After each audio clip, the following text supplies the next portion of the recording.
Yo, what's good with y'all out there? Yeah, this is another episode of Storm in the Brain, and today I got a guest. You feel me? I consider him an expert in UFC. You feel me? He he the only podcast. Him, Eazy, and Steezy the only UFC MMA podcast that I listen to, cause they the shit. You feel me? Learn hella stuff. You feel me? Hell yeah. Hey, Easy man, let the people know who you is, bro.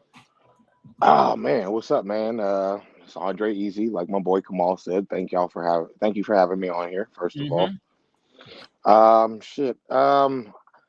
Basically, it's funny how the whole MMA podcast thing started. Mm-hmm. Steezy made a tweet one day, just basically said, I want to do an MMA podcast. I didn't even know him at the time. Like, we followed each other, but we Mm-hmm. had never interacted ever. And when I saw that tweet, I just DM'd him and I was like, let's do it. And from there, we just started running with it. We've been doing it for like 3 years now. Damn. You know what I Okay. mean? Yeah, yeah, Hold yeah. on, hold on, hold on, bro. I gotta give y'all motherfucking air horns, bro. You feel me? And some hand claps. 3 years, bro.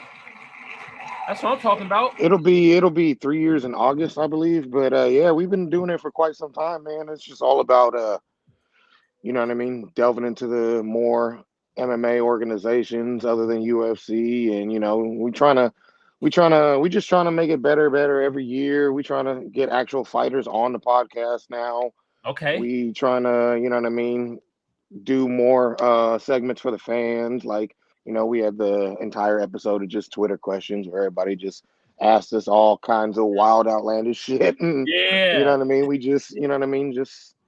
We just trying to get better and better. And I feel like over time we have definitely progressing and progressing. And we just continuing to do that, man.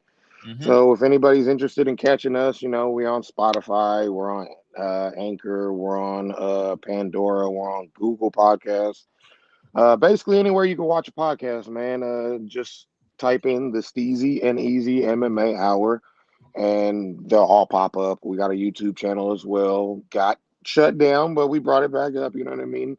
Y'all shit We got just shut trying to, down. yeah, What? What? yeah.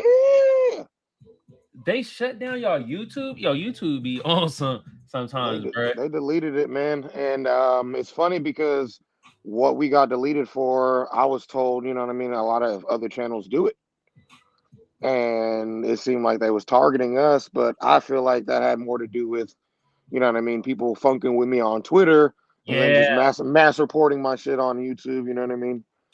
And I don't really pay attention to the email that our channel was linked to because it's not one of my main emails. I So got I wasn't even paying attention to the strikes, man, and that's my fault. I could have deleted the channels and or I could have deleted the videos that were copyright stricken, but you know what I mean? I didn't even know. And usually it'll tell you on the video, you yeah. feel me? Like it'll tell you on the video, it'll say it, and when I see that, I usually delete it. So for those videos that they were saying that I was a copyright, I wasn't getting those notices, so I didn't even pay attention to them. You know what I mean? I was posting fight clips, and I guess I shouldn't have been doing that. I was just trying to get more eyes to the page. You know what I I mean? got We're a small channel, so I was just trying to get bigger, but I guess I got greedy in a sense and was trying to do it faster. But you know what I you. mean? Nah, bro. Nah. Everybody uses the shorts. You know what I'm saying? Like I just figured it was another useful tool to get more people to my page, and it was working. But apparently, I wasn't following the rules correctly. So But the thing is I'm new though, to the YouTube thing. So you wasn't being greedy, bro. You just got we got just hating bastards out here, bro. Like it baffles me that somebody will come report your page because of shit on Twitter. You get what I mean? Like motherfuckers be hating like a motherfucker out here, bro.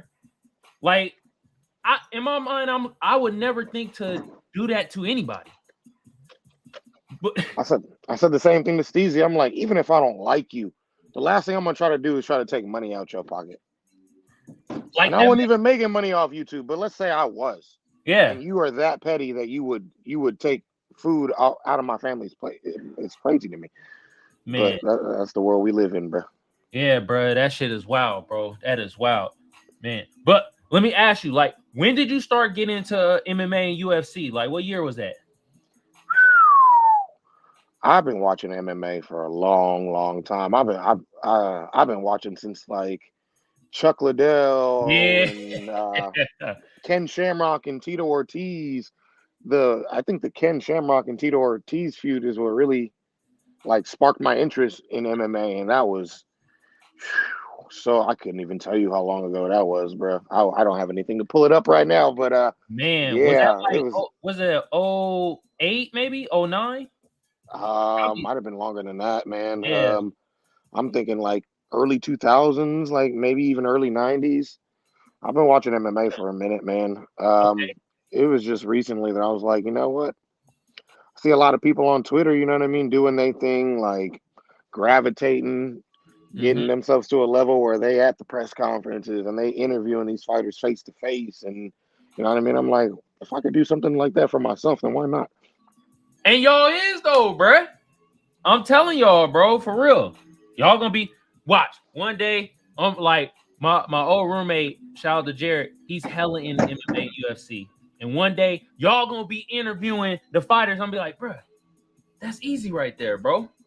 Interviewing them, bro. It's gonna happen, bro, for real.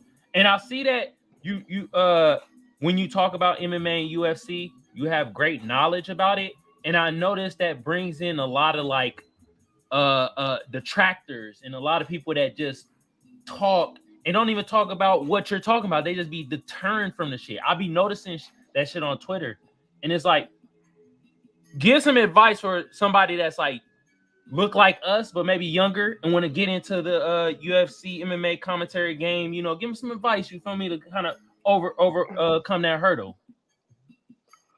My first piece of advice would be to don't overthink it. If you really want to do it, just dive right into it. Okay. Soak up, try to learn as much as you can from all these other cats that are doing it at a higher level, which is what I try to do. I try to soak up as much game as I can from all these guys that are in actually, you know what I mean, interviewing these fighters, doing pressers and stuff like that. I just try to soak up as much, just try to gain as much knowledge as you possibly can. Try to network as much as you can. No matter how many no's you get, keep hitting people up until I have yet to Mm-hmm. get a fight. I have yet to get a fighter to come on my MMA podcast. You know what I mean? But it doesn't deter me from trying. Like Yeah. I can think of like 20 UFC, Bellator, all those organizations. I done emailed them all trying to get an interview. None Okay. of them have replied to me. I've gotten verbal agreements from a couple, but none of them ever actually got on. You know what I mean? Mm-hmm. So my advice would just be, just keep pushing, just keep Yeah. pushing, just keep Persist. pushing. Persist. Eventually I'm gonna get somebody on there, and hopefully that brings traction, and you know what I mean, gives more fighters the green light to want to come on, Mm-hmm. and that's all I can do. I mean, I've had a couple of journalists on there, you know what I mean, but Okay. you know, I'm trying to get fighters on there, and it can be frustrating, but at the same time, it's like with anything in life, you know what I mean. If you really want it, you gotta push to get it. Hell yeah. Ain't nothing easy. Mm-hmm. Gotta persevere, bro. For real, bro. For real. If okay, name one fighter that you would love to have on your show, though. Kevin Holland, Oh, there we go. We're gonna speak that shit into existence, bro. You gonna have Kevin Holland on your show one day, bro. For real. man, I need that. For real. You know what I mean? But okay, have you ever done combat sports before? I mean, I know pro wrestling isn't considered a combat sport. It's considered sports entertainment. But I did pro wrestling for 20 years, Okay. close to 20 years. I had one MMA fight and I got absolutely obliterated. Damn. I don't really like to talk about it much, but I'm not gonna lie about nothing. So, Yeah. I fought a dude I had no business fighting, and Mm-hmm. it showed. It showed. Did I you let the train ego. and shit I didn't do anything I was supposed to do. though? Okay. I just pretty much looked through the guy like I was just gonna run through him, but it was complete in reverse. Yeah. He was a dude who has done MMA fights and has never Mm. lost an MMA fight, and I don't know why I didn't. I don't know why I thought that I even stood a chance, especially not even taking proper precautions to get ready for a fight. You know what I mean? I wasn't having no sparring sessions. I wasn't doing none of that shit. Yeah. And the second I saw the man, I was like, he is going to beat my ass so bad in front of everybody I know. Damn. That was the worst feeling in the world, was knowing before you even got there, before you Yeah. even got in the ring, you were gonna get your ass whooped. Like the second I stood Damn. next to him, I was like, oh, he's gonna fuck me up, boy. He gonna fuck me up in front of Mhm. everybody, in front of my brother, in front of my friends. I'm about to get my ass whooped in front of everybody, and that's exactly what happened. It was a humbling experience. Golly. It was a humbling experience. So I know if Yeah. I were to ever delve into that sport again, I would take it seriously like I'm supposed to. That's for sure. Got to. Yeah. But I want to ask you about your wrestling, bro. What got you into that, and how long did you do that? You said for 20 years, right? Yeah. Yeah. So expound on Um, that, bro. Goddamn. shit. Started when I was 16. It was Okay. kind of dumb luck, really, honestly. Mm. I was with a friend of mine, and he showed me these guys on TV wrestling, and I was like, these guys look local. I was like, why is this even on TV?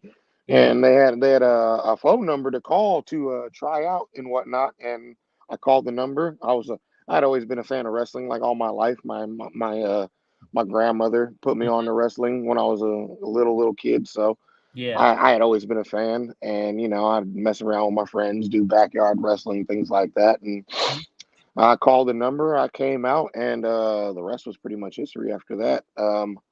The company back then that I was wrestling for wasn't really established like that, but over time they bought a wrestling ring, got professional trainers to come train everybody, and eventually turned themselves into a legit company. Okay. So it was nice to be you know what I mean, help lay the foundation for that. Hell And yeah. said I was the first black wrestler in that company to win every championship. Okay. I've wrestled in other companies before, but that was pretty much my home. Mm. And wrestling is a crazy business, that's for sure. Yeah. Um, I haven't wrestled in years, but in the back of my mind, it's always still there, like the want to get back out there. I just personally don't think my body can hold up anymore. Yeah. That shit seems hard, bro. I ain't gonna lie to you, bro. That shit seems hard as hell. You got to pick people up, body slamming, jump over people, go on the top ropes, do a goddamn twirl around, kick in the damn face, bro. That seems like a lot of hard fucking work, bro. People think it's just an act, and what I mean. These guys are trained to do that, but it don't mean the moves aren't real. It don't mean the Huh? hurt isn't real. It don't mean that you actually have to be somewhat athletic to go out there and be able to do the things that these guys are out there doing. Like, Yeah. nobody. I mean, shout out to Logan Paul, because that man Yeah. can wrestle his ass off, Yeah. and you know what I mean. Like, he can do things that I can't do. So, but it's not like any person can just walk in. It's not easy. Like, in order to be, you gotta be Mhm. willing. You basically gotta be willing to let somebody slam you over and over and over, and that mat don't feel Yeah. good. You know what I mean? Like, it's a lot more goes into it than people think. That's for sure. Yeah, man.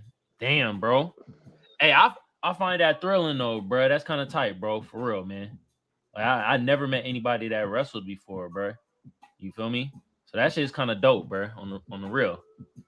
But let Hey, me. shout out to Hobbs. You know who Will Hobbs is? He a Oakland he a Oakland cat. He a big time now. He started out wrestling in local Northern California federations, but he's one of the biggest things in AEW right now, and that's one of the biggest wrestling promotions. So shout He's in out to Will Hobbs, man. AEW right now.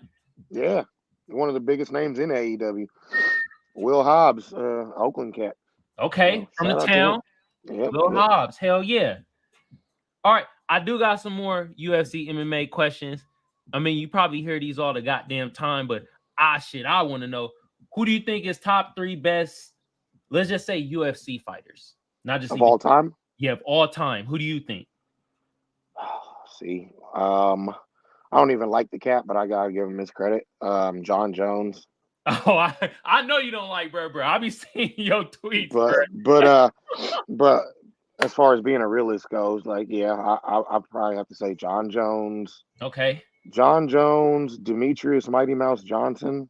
He don't fight in UFC now, but I used, he was a UFC champion at I one used to point, watch and his fights. I hated his yeah, fights. yeah. Kind of boring. Uh, my but he's very very good. Yeah, hell. Not the most exciting, but uh, nowadays he's a lot more of a finisher. But probably when you were watching his fights, he was yeah taking a lot of people to decision. But Yeah. yeah, I'm gonna have to go. I'm probably gonna go John Jones, Anderson Silva, and Demetrius Johnson. Okay. Hell yeah. Oh, let me ask you this. Do you feel that Anderson Silva kind of messed up his impact of his career by prolonging his fights? And now he's doing this boxing shit, I think. Did he do the boxing shit? Or he Yeah, went. he's done boxing a few times. Hey, he even fought Jake Paul. Yeah, that's what I saw. He was Yeah, for. he lost, but see, that's the thing about fighters, man. I just personally think when it comes to that sport, when it comes to a lot of sports, you look at guys like Tom Mm-hmm. Brady Yeah. contemplating. He done retired, came back. He retired. He's contemplating on coming back again. I just feel like, and same thing with me. You know what I mean? Like Yeah. I still got the need to want to go back in the wrestling ring, and after 3 years of not being in there, there's just something about sports where some people just can't let it go, and Mm-hmm. some people can let it go and be content.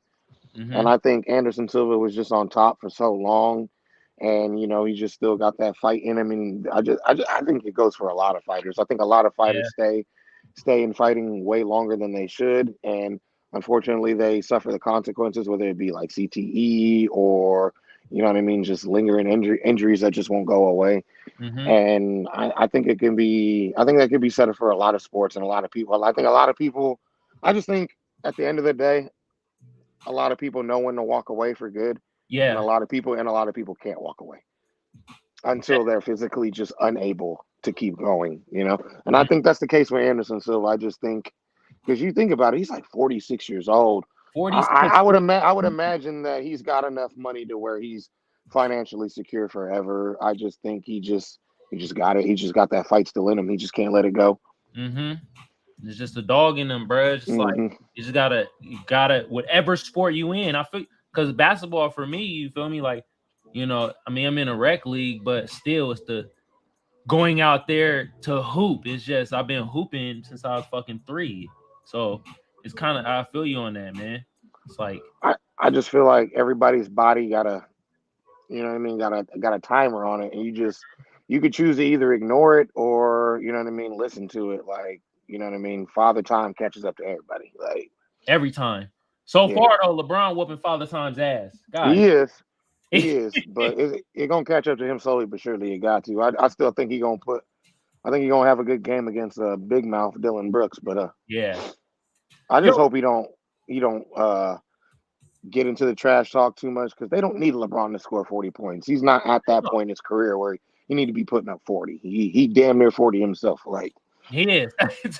he just need to facilitate and do what he do. Like Yeah, and I feel that if AD stays healthy, they got a good chance of beating Memphis. I think so. If AD stay healthy, man.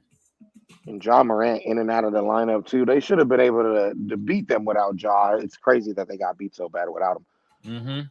Mm-hmm. They need to figure something out. And Jaw with his hand, bro. That shit looked nasty, bro. When he Oh fell, yeah, it like, wasn't good. God damn, bro. Well, since Uh, we into the basketball talk, bro, I gotta first of all, let me give y'all credit. Kings fans, Kings. It's been 16 years. It's been a long time coming. Y'all are really fucking good. Like, I ain't seen y'all all season, but I done heard about y'all all season because my roommate a Kings fan, my other bro Kings fan, my other homie Kings fan. So I hear about it. And I'm just like, all right. And I'll see y'all play, and every time I'm like, God damn, y'all offensive juggernaut. I'm like, y'all can't stop these motherfuckers. Every time, and then the beam. I ain't gonna lie, I actually like it, but I have to talk shit about it. But I like it. I'm like, light the beam. Damn, that shit kind of cool. But you as a Kings fan, you tell me your experience right now, seeing your Kings in the playoffs and just, the whole ordeal, 16 years and shit like that, bro? Man, prior to the season starting, I was like, if they were last again, it wouldn't have surprised me. But Mm-hmm. the moves they made were the correct ones, man. Mike Brown was the perfect person to put at coach. I Mm-hmm. mean, first unanimous coach of the year. Yeah. Trading for Domantas Sabonis ended up being a brilliant move because I feel like he's the engine that runs the ship. I mean, obviously, De'Aaron Fox is a great player, but I feel like Domantas Sabonis was the piece that they were missing, and they got some good bench pieces as well. I mean, they got Kevin Yeah. Herter, who's a baller. Malik Monk's been balling for us. Mm-hmm. Honestly, I'm just trying to stay humble. I ain't trying to get ahead of myself. I ain't trying to proclaim championship, none of that shit. I'm just happy to be in the playoffs for the first time in almost Yeah. 2 decades.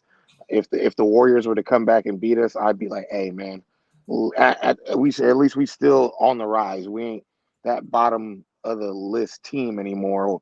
It's going to attract more free agents to want to come to Sacramento. Like we ain't that bottom of the barrel team that nobody wants to play for anymore. Yo, That's the way I look at it. and y'all, like, the way I look at it too is like y'all playing competitive.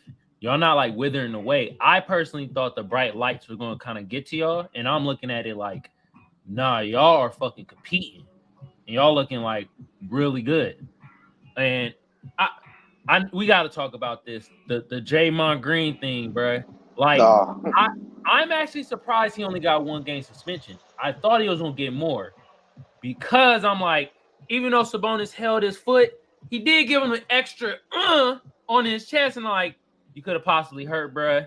And I wouldn't be surprised because of his past antics that he got suspended at like 2 games, maybe even 3. You feel me? See, you are literally the only Warriors fan I have ever heard speak logically about it. It's like everybody wants to act like all of his other past antics in the past don't play a factor into that. But I'm like, how do they not? The man Yeah, is a repeat offender. It's not like this is the first time he's ever done anything like this. yeah. And I personally, and this is my personal opinion, everybody's may vary, but this is my personal opinion. I Uh-huh. feel like his suspension had more to do with the taunting afterwards more than the stomp itself. Oh, Because okay. after the stomp, you know what I mean, he got on the chairs, was flexing to the fans, and the commissioner's right there in the audience. Yeah. It's like, how is it? And how?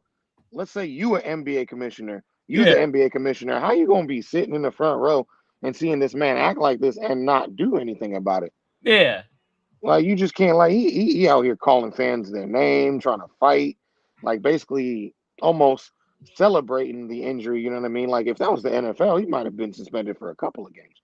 Yeah. Like if you were to injure somebody in the NFL and basically celebrate afterwards, oh man, it would be Be like probably three, like a four fat. games. That'd be a fat fine. Probably be like 3 4 games.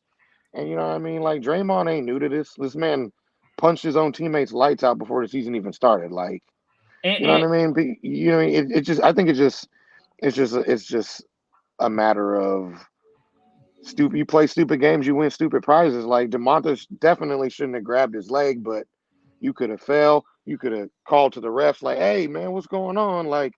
But you decided to stomp him, and then you decided to get all rowdy and basically taunt to the crowd, like, "Let me hear you, like, boo me louder," like, you know what I mean? Like, yeah, Thompson what choice does a commissioner have at that point? Like, gotta got. they played 10 times better without him. I know. Hey, you know what I noticed? Jordan Poole played a lot better.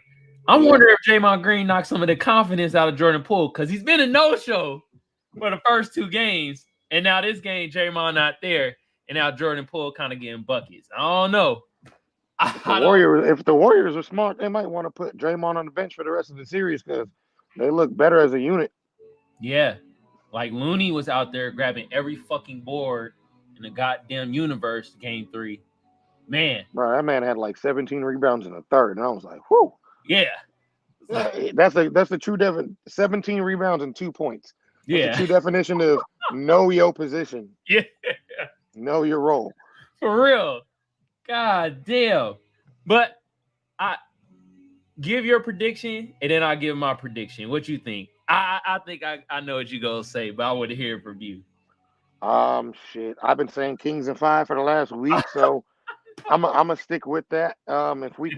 If we could take this next game in Oakland, I think based on the Warriors' road record this year, I think it would be hard for the Warriors to overcome it, despite how good they are. But Yeah. if they take this game, if they take this second game at home, it's anybody's ball game because once Mhm. the basketball season, once a basketball series is even, there is no momentum.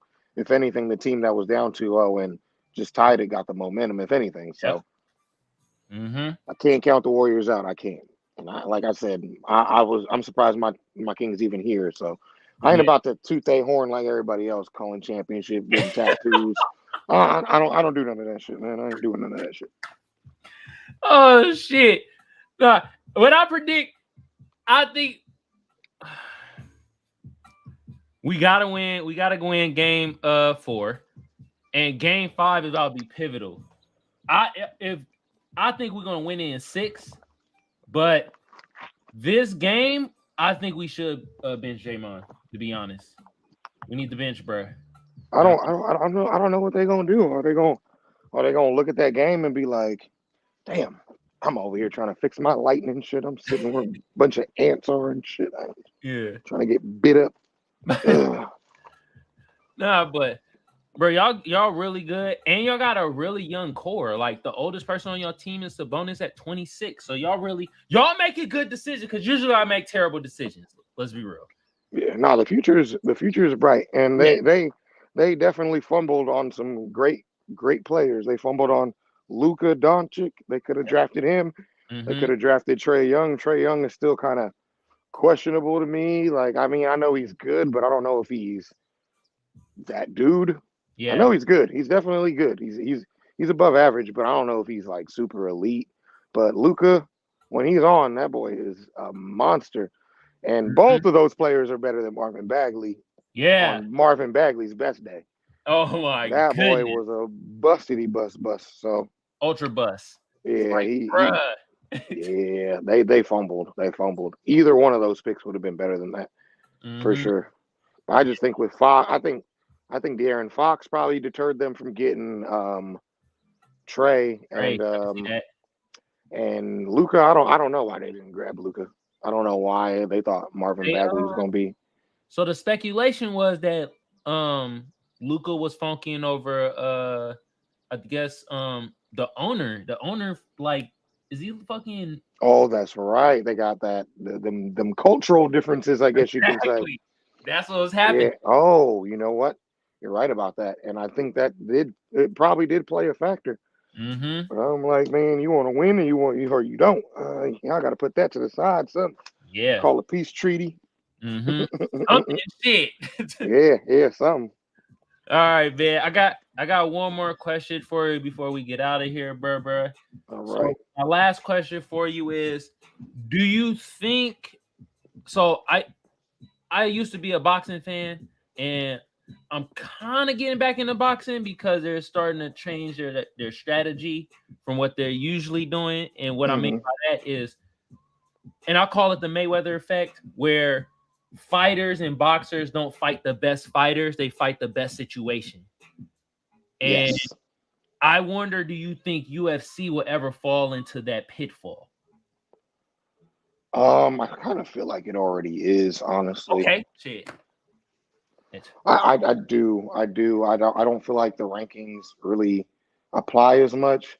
I Mm-hmm. feel like UFC is going to take the money fight over the ranking fight these days. Definitely. Mm. Okay. Unfortunately, that's just the way it goes. Like, if you can talk that smack and feel like, and they feel like they're going to generate money off the trash talk alone, then they'll make that fight if it makes sense for the trash talk. Like I mean, they trying to give Colby Covington another title shot. That man ain't fought, and the last person he beat was Jorge Masvidal. Beating Jorge Masvidal shouldn't warrant title shot. Yeah. And then he got his ass whooped before that though, right? Yeah. He lost. He lost his two fights before that. He fought the same dude, Kamal Usman. Yeah. Usman beat him twice. Yeah, and then he That beat first fight. Masvidal, and then all of a sudden they want to give him a title shot, and Dana seems pretty hell bent on giving him that title shot, and it's definitely undeserved. Damn, bro. And that's just sad to hear because it's like I see how the downfall of boxing was and how it deterred me from being a fan till kind of like recently I'm starting to see more of the fighters that you want to see fight each other starting to fight each other. Say for instance, even this weekend, like the Shout out to Garcia and Davis because they yeah. actually fighting each other in their prime, both undefeated. Mm-hmm. They know what's on the line here, and respect to them. Like, because I don't really follow boxing too much these days. Like, I'm definitely watching this fight though. Yeah, exactly. It's like it's a big fight, and it's actually like what you want to see, and it's like it give you that old boxing feeling. You feel me? Or the Yes, old yes, UFC feeling where you're like, yes, that person I want to see fight that person because this person yes. good, this person good. They probably both undefeated or one loss in between them, and Hmm. that's what the fans want to see. So like, shout out to both of those guys. And oh, man, bro, I can't really say who I think gonna win because I only seen Tank fight before. I haven't seen other bro fight before. So Yeah, it's a question mark, you know? yeah. It's gonna be a good one. I think it's gonna be a real good one though. Yeah. It's But hard to say because I don't follow boxing like that, and I know they both undefeated, but that's all I really know about them. You know what I'm saying? Like, mm-hmm. I don't I don't follow the sport like I used to, so Yeah. I just want to see a good fight. That's all I can predict is a good fight, and I think it'll be a banger. Hell yeah, man. I saw the presser last night. It was the first boxing press conference I actually wanted to watch, so Mm-hmm. it was interesting. The trash talk got me more intrigued, so yeah, I'm looking forward to it. When he told him don't bring your wife or your kids or your daughter, Hmm. I was like, God damn. Well, Garcia made some good points about the rehydration clause and all this. He's like, you're doing a lot of stuff for somebody you say is a nobody. You got Mm, spies watching me. You got rehydration clauses. I've never even heard of rehydration clause I ain't in heard about that. boxing, but apparently that's what Davis is asking for. Man, when you see sometimes when you ask for the trickery, make it seem like you got doubt. Yeah, It's like some trickery shit, like rehydration clause. I never heard that shit in my life. neither have I. Apparently it's a thing though. Damn, bruh. Oh shit. Hopefully it's a good fight this weekend, bruh. Nah, definitely. I think it's gonna be hella good. We gonna see. Hell yeah. But easy, man. Our time is up, bruh. You know, I appreciate you for coming on to the show, bro. And before we get out of here, let the people know where they could find you, where they could find your podcast. I think you're an expert in this UFC MMA stuff. You feel me? And you most definitely is going to have interviews with fighters, especially Kevin Holland, bruh. I see it. I see it. So let my people know where they can find you, bro. All right, bet. Shit, you can find me on Twitter. That's my go-to social media app at the Mac name Dre. Hey. You can find me on Instagram, Andre underscore Eazy. Mhm. You can find like I said, you can find the podcast on all platforms that have podcasts. Just type in the Steezy and Easy MMA Hour. We also brought the YouTube channel back up. You can find us on YouTube as well. And yeah, man, I don't really tell people my Facebook. It's more for Yeah, personal we got people, but yeah, you can find me anywhere of those, man. Hit me up. Always looking for fighters. Always looking for guests to come on the podcast that are knowledgeable in sport. You know what I'm saying? it. Mm-hmm. I appreciate you having me, brother. Hey, I'll be on again if you want me. hell yeah, I'm gonna have you It's on all again, love. bro, for real. And all the links to what Easy said, I'm gonna have it in the description so y'all could click the link, you feel me, and then go from there, you feel me.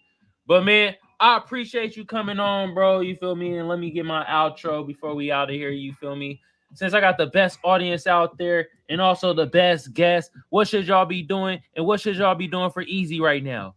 You goddamn right. Give it a round of applause. If they watching, at least they learning. And I appreciate all y'all, from the ugly to the beautiful and to the in-betweeners and Easy, bro. It is a gang of in-betweeners out there, bro. Hell, some might think I'm an in-betweener. But for my tubers, though, YouTube been around since 2005. I don't need to tell y'all what to do to get the video art channel booming. But just like the rest of the tubers say, I'm going to say the same thing. Like a sub a share a comment, comment a like. Y'all know what to do. Some of y'all smart out there, you feel me?